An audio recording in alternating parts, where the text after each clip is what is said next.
جب آپ تہجد کی نیت کر کے رات کو بستر پر سونے کی غرض سے لیٹتے ہو تو اصل میں آپ اللہ سے ملاقات کی نیت کر رہے ہوتے ہو۔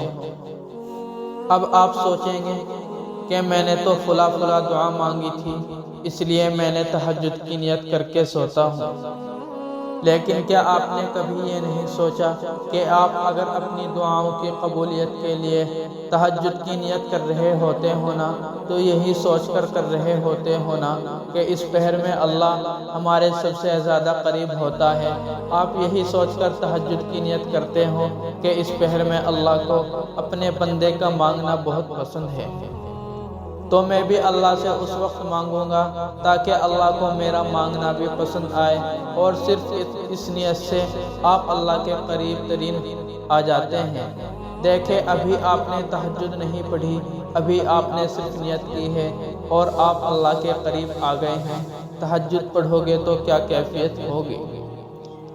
تمہاری دعائیں جب کوئی ٹوٹ کر تڑپ کر اسے پکارتا ہے تو اس کی ساری دعائیں قبول کرتا ہے نا، تمہیں لگتا ہے وہ تمہاری سن نہیں رہا ہے، وہ تم سے بے خبر ہے، وہ تو اندھیری رات میں کالے پتھر میں کالے کپڑے کی بھوک محسوس کر لیتا ہے، اس کو رزق عطا کرتا ہے۔ کیسے ممکن ہے وہ تم سے 70 ماؤں سے بڑھ کر پیار کرنے والا تمہاری دعاؤں پہ قبولیت کی مہر نہ لگائے گا؟